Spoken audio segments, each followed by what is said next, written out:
When you're wounded and left on Afghanistan's plains, and the women come out to cut up what remains, just roll to your rifle and blow out your brains, and go to your God like a soldier. Rudyard Kipling.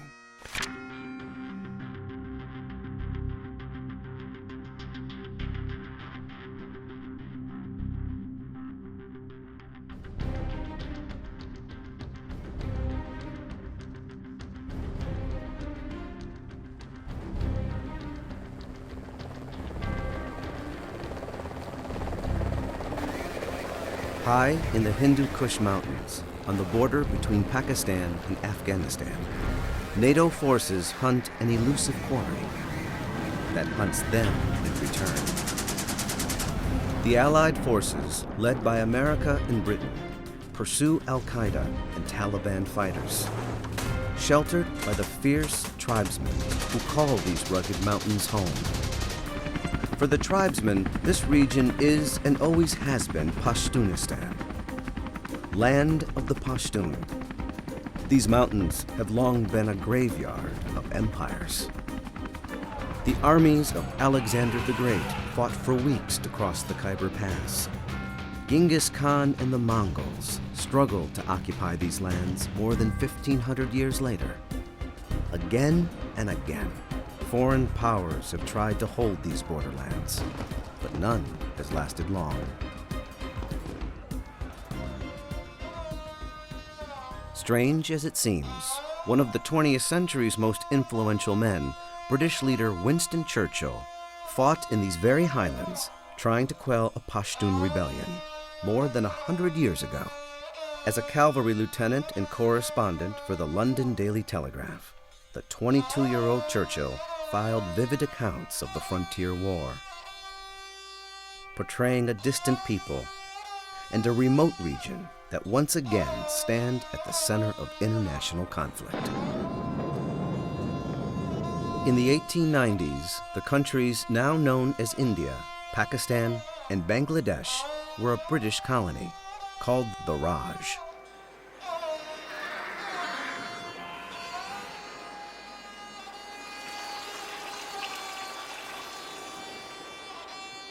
In Asia, Britain's primary rival was Tsarist Russia.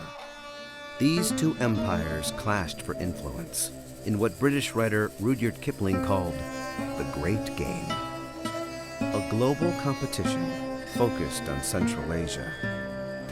Since the Crimean War in the 1850s, British and Russian forces tested one another across Asia. The British feared that a Cossack army would cross the Hindu Kush and invade India. Her strategy? Send troops into the mountains to secure the northern passes. The land proved as rugged as the people. A British diplomat described it thus: "There are steep precipices, narrow winding valleys, every vantage point commanded by another, and innumerable refuges and routes of escape. It is this country that makes the frontier problem."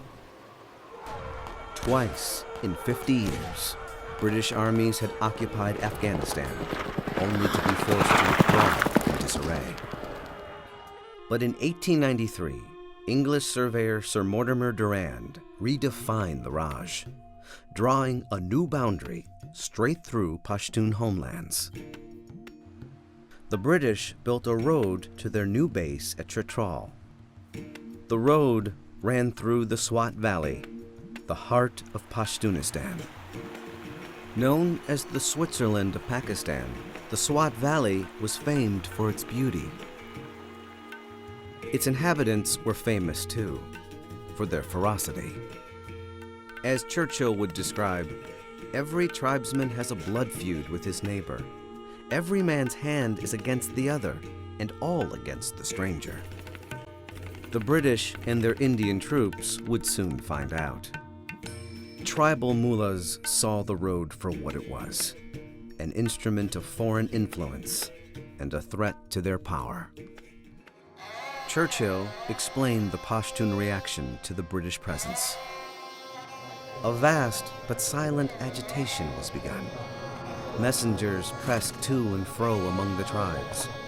Whispers of war, a holy war, were breathed to a race intensely passionate and fanatical. The uprising began with a Muslim holy man named Hazrat Sadullah Khan. The British called him the Mad Mullah. The Pashtun knew him as Lawani, meaning God intoxicated. Sadullah Khan urged his followers to drive the infidel British and their Hindu and Sikh accomplices out of Pashtun lands. Mullah Sadullah's teachings inflamed the tribesmen. He preached of a great day when a mighty man with armies hidden high in the mountains would sally forth to destroy the enemy and lead the Pashtun to final victory. Armed rebellion swept the mountains. Churchill described the situation. The mine was fired. The flame ran along the ground. The explosions burst forth in all directions. The reverberations have yet to die away. Churchill was stationed far to the south, but he used family connections to engineer a posting to the northwest frontier. He also persuaded the Daily Telegraph to take him on as a freelance reporter. Commander Bindon Blood and his Malakand field force were preparing to crush the rebels. Churchill arrived in the Swat Valley just in time for the action. Churchill also assessed the tribesmen. To the ferocity of the Zulu are added the craft of the redskin and the marksmanship of the Boer. The cause of their antagonism is not hard to discern, Churchill concluded. Contact with civilization assails the ignorance and credulity on which the wealth and influence of the mullah depends. The Pashtun attacked British encampments en masse. From Churchill's front row seat on the fighting, he observed the devastating effect of British rifles, noting nothing could live in front of such a fire. Valor, ferocity, fanaticism availed nothing. All were swept away. Churchill witnessed Pashtun corpses piled 6 feet high at the barricades.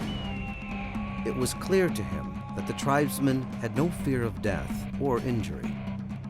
To neutralize British firepower, the Pashtun staged night ambushes and sneak attacks. An enraged Blood launched a brutal campaign of reprisal. Throughout the Swat Valley, Churchill saw the results. With fire and sword and vengeance, he wrote, we proceeded systematically, village by village, and we destroyed the houses, filled up the wells, burned the crops, and broke the reservoirs in punitive devastation. Churchill found Blood's strategy distasteful but necessary. He reflected that only an unphilosophic mind will hold it legitimate to take a man's life, but illegitimate to destroy his property. Other Britons found the carnage unacceptable. Back home, an anti-war movement was gathering strength. With British soldiers again dying in that distant land, pressure grew to end the frontier campaign. Many Pashtun were also weary of war and ready for a truce. The British saw futility in a never-ending fight to hold the Swat. Eventually, the warring sides came to terms. In a symbolic ceremony, the Pashtun surrendered a few captured British rifles. In return, the remaining British and Indian troops quit the valley. As the British withdrew, the Pashtun stood bloodied but unbowed. They had died by the thousands, their villages and farms ruined. But they had heeded the mullah's calls, striking a blow for Islam and chasing the infidels from their homelands. The young cavalry officer and newsman had come to respect his Pashtun foes for their grit and resourcefulness. Churchill faulted Blood's strategy. The Malakand field force, he thought, should have advanced more gradually and in smaller units. And the British should have worked harder to divide the tribes with bribes and favors. Churchill's candor drew fire in London, but also gained him fame, as well as admirers who helped launch his monumental career. War has returned to these rugged lands. First with Russian occupation in the name of communist expansion, and then in 2001, in reprisal for Al-Qaeda's attacks on the United States. What began as vengeance for 9/11 has become a campaign to bring democracy to Afghanistan. Next door, Pakistani soldiers fight their own war to keep their country and its nuclear arsenal out of Taliban control. Again, the mullahs extort the Pashtun to eject foreign intruders, as their forefathers did to the British and the Russians. Again, a superpower's soldiers adapt to the tactics of irregular warfare in this harsh land. And, like the young Churchill, they filed dispatches from a war with no front lines.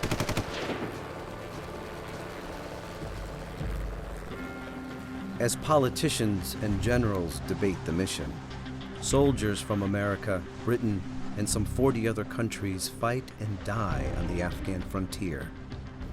And Winston Churchill's words echo across the centuries. The picture is a terrible one. I wish I could come to the conclusion that all this barbarity, all these losses, all this expenditure had resulted in a permanent settlement being obtained. I do not think, however, that anything has been done that will not have to be done again. Winston Churchill, Malakand Field Force, 1897.